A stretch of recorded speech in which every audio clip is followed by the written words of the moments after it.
Buenos días. Seguimos con el libro Los enigmas pendientes y hoy vamos a inaugurar un capítulo nuevo que es el cuarto. Se llama Extrañas explosiones sin posible explicación. Dice: el día 30 de junio de 1908, a las 7 de la mañana, una tremenda explosión conmovió la taiga siberiana. Según testigos presenciales que sobrevivieron, un objeto de dimensiones colosales en forma de torpedo apareció en el cielo y cruzó en dirección noreste a una velocidad aproximada de 7.000 km por hora. El peso del misterioso bólido ha sido calculado después en 500.000 de toneladas. A su paso dejaba como una estela de fuego y humo en torbellino. Al llegar a las fuentes del río Tunguska, afluente del Yenisei, en las cercanías de la factoría Vanovar, región muy poco poblada y cubierta casi en su totalidad de espesa selva subártica, el objeto se convirtió en una bola de fuego incandescente, cegadora mucho más que el sol. Los obreros de la factoría, los campesinos, los internados en algunos campos de concentración esparcidos por el territorio, los escasos habitantes de la ciudad de Kansk, quedaron aterrados sin dar crédito a lo que sus ojos estaban contemplando. La inmensa bola estalló en el aire y levantó en el cielo sin nubes una columna de fuego. Instantes después, el suelo tembló sacudido por una conmoción fortísima y un fragor horrísono avanzó a oleadas por la taiga. Horrísono, una palabra que no había escuchado nunca. Hemos reproducido parte de un texto de los muchos que intentaron describir el fantástico acontecimiento. La explosión que produjo el estallido del bólido pudo oírse a muchos miles de kilómetros de distancia del lugar de la taiga donde se produjo, y una luz intensísima llegó a penetrar hasta en los lugares más recónditos, mientras todos los observatorios sismográficos del planeta se hacían eco de los temblores que todo aquel accidente celeste produjo. El maquinista de un tren que acababa de llegar de la estación de Kansk refirió después su impresión con estas palabras: un cuerpo gigantesco, incandescente y ruidoso caía desde el cielo, y una nube hirviente de fuego que cambiaba constantemente de forma con epilépticas contorsiones se alzaba después desde el suelo a mucha altura y se extendía por la estepa salvaje. La conmoción que sufrió la totalidad del planeta se tradujo después en una sucesión en cadena de terremotos parciales. En varios miles de kilómetros a la redonda, partiendo del punto de la explosión, todo fue echado por tierra, destruido o derribado. Viviendas, vegetación, aldeas enteras con todos sus habitantes y animales y enseres. La inmensa nube de fuego que se elevó en el cielo presentaba el aspecto de una nube característica de explosión atómica. Eso lo sabemos hoy, pero entonces era todavía algo insólito e inexplicable. Alcanzó el cielo el impresionante hongo nada menos que a 80 kilómetros de altura y se mantuvo durante unos cuantos días, cambiando las tonalidades de su colorido. Cálculos recientes ponen de manifiesto que el potente estallido llegó a tener la equivalencia de 1.000 bombas atómicas convencionales. En la taiga siberiana, en una amplísima extensión que abarcaba por lo menos 20.000 kilómetros cuadrados, todo quedó convertido en ruinas y desolación. Se refiere, como un dato en cierto modo anecdótico pero ilustrativo, que los resplandores que produjo la explosión en Tunguska permitieron leer los periódicos de noche y sin luz artificial en toda Europa durante varios días. Enseguida los sabios se pusieron a la tarea de explicar científicamente qué había sucedido. Había, claro, un interés enorme por parte del gobierno de la URSS y la misión de los entendidos consistía en dar una respuesta concreta a la tremenda explosión y a sus devastadores efectos. Y el mundo entero exigía también una investigación a fondo. La Academia de Ciencias de Moscú preparó una expedición a Siberia, compuesta por varios científicos bajo el mando del profesor Kulik, el secretario del Comité Investigador de Meteoritos, pues en un principio la hipótesis oficial fue que se trataba precisamente de eso, de un trozo de otro planeta venido del espacio. Debía tratarse de un meteorito imponente, para haber podido producir los efectos tan extraordinarios que causó. Así, la primera misión del equipo investigador de Kulik fue encontrar el cráter que necesariamente hubo de producirse.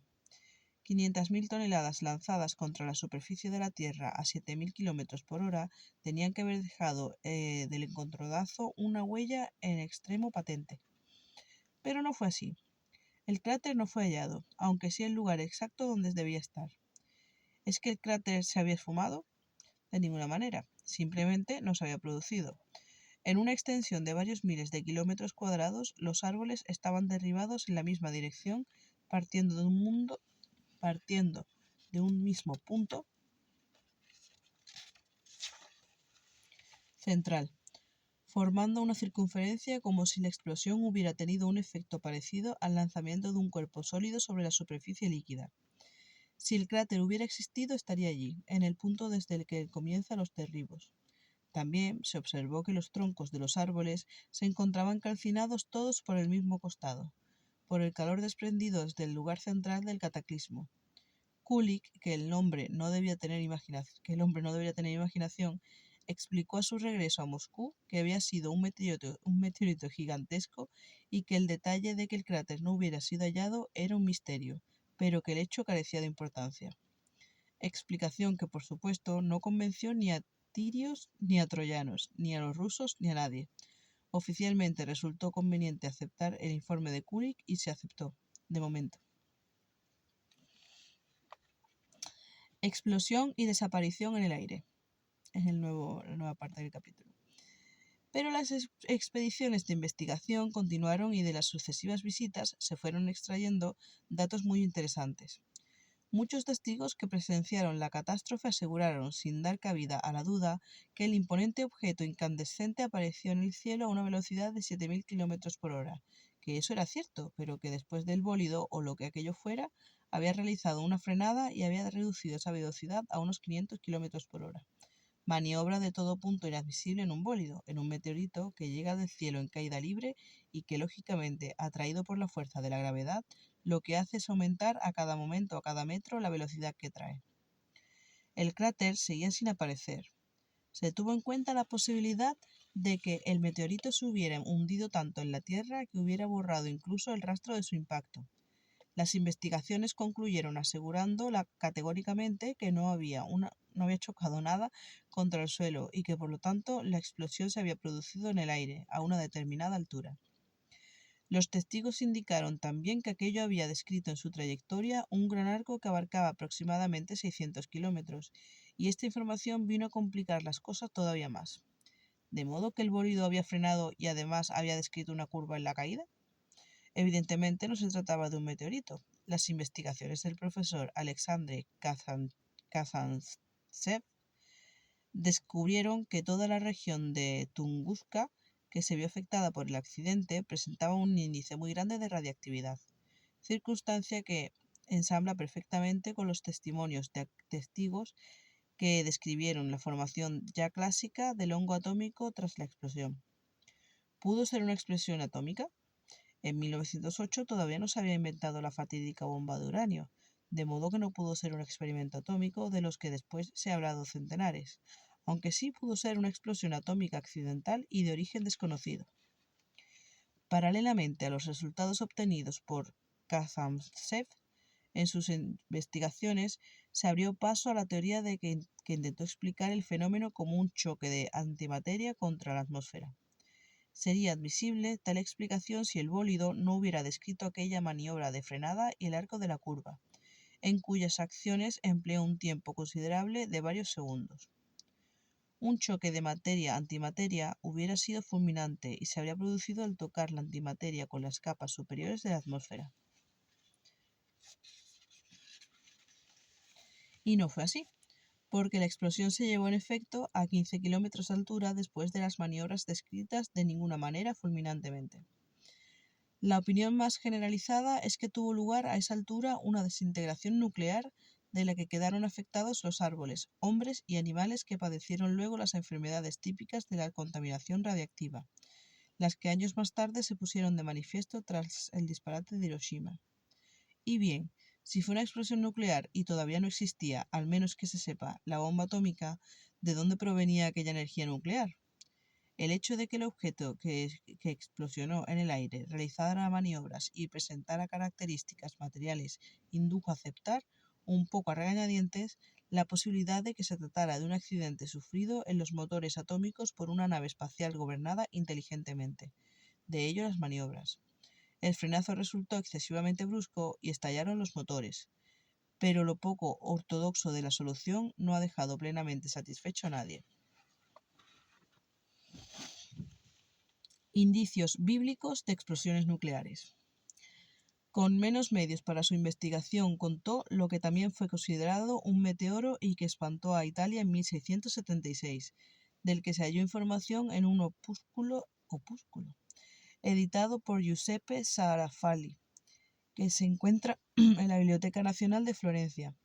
El autor Pietro Maria Gavina recogió en él toda la información que pudo acerca del gran meteoro visto al anochecer del día 31 de marzo y cuyos efectos se hicieron sentir en Roma, Faenza, Florencia, Venecia, Treveris, Liorna y Pisa, entre otras localidades. Tras la puesta de sol, que en nada hacía presagiar lo que iba a suceder después, de pronto el cielo quedó iluminado como si fuera pleno día, y apareció un objeto brillante, grande como la luna y seguido de una especie de cola de color amarillento. El objeto frenó y se detuvo unos instantes, prosiguiendo después su rumbo hacia el oeste, para inmediatamente de reprender la marcha, desaparecer en una nube con un estruendo espantoso. En diversos lugares de Italia hubo sacudidas que recordaron a los terremotos. Según el opúsculo de Gavina, la explosión debió producirse a unos 160 kilómetros de altura y no se encontraron restos del objeto, aunque es previsible que cayeran al mar. ¿Fue una explosión gaseosa? ¿Se trató de un meteorito? En muchos puntos coincide este extraño suceso celeste de Italia con el que se desarrolló 3 siglos después en Siberia, aunque los efectos del primero fueron menos catastróficos por la enorme diferencia de altura a la que ambos se produjeron. Y, remontándonos mucho más allá en el tiempo, ¿qué tipo de explosión trajo consigo la destrucción de Sodoma, Gomorra y otras ciudades malditas por Dios o por los dioses, de tal manera de que ellas y sus habitantes apenas sí quedó algún rastro? Lo que se describe en la Biblia se parece mucho al estallido de un ingenio nuclear, y curiosamente en las orillas del Mar Muerto se ha detectado una cantidad de radioactividad cuyo origen se desconoce y tectitas y otros indicios que recuerdan asombrosamente a los residuos de una bomba atómica. Posiblemente nos encontremos ante una incógnita cuya respuesta resulte más fácil y más simple de lo que aparenta, pero por el momento ninguna explicación basta para establecer el origen de una serie de explosiones misteriosas que, aunque no con frecuencia esa es la verdad, han venido sembrando el pánico y la destrucción desde los tiempos más remotos.